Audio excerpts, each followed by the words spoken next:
Parlament seçkiləri yaxınlaşdıqca Ermənistanda vəziyyət daha da gərginləşir. Ölkədəki din xadimlərinə maddi və mənəvi dəstək verənlərin keçmiş prezidentlər Robert Koçaryan və Serj Sarkisyan olduğu heç kimə sir deyil.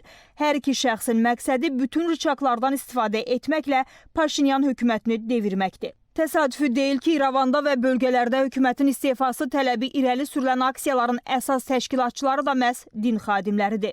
Dinc əhalini hökumətə qarşı küçələrə çıxaran, Paşinyanın ünvanına nalayiq ifadələr səsləndirən Ağababa mahalının baş keşişi Mikhail Açapahanyanın və Tovuz Qala mahalının baş keşişi Sımbat Qalastanyanın həbslərindən sonra 37-yə yaxın kilsənin fəaliyyətində xeyli nöqsan aşkarlanıb. Erməni mediasında bəzi keşişlərin qeyri-qanuni yollarla ölkədən qaçdıqları barədə məlumatlar da yazılır.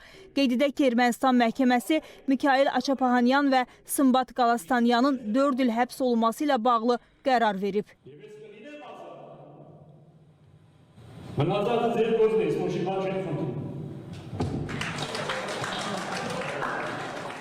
İrəvan şəhər hərbi məhkəməsinin önündə də etirazlar davamlı hal alıb.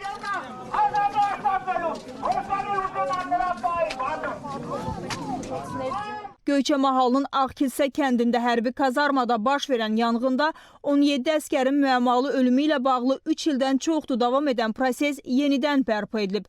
Hadisədə təqsirkar bilinən 2-ci Ordu Korpusunun sabiq komandiri General Arayik Arutunyan və daha 5 yüksək rütbəli zabit vəzifəsindən kənarlaşdırılıb.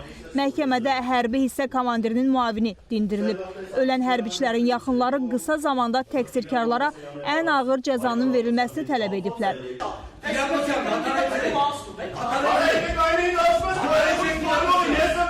Zalda tərəflər arasında narazılıqlar baş verib.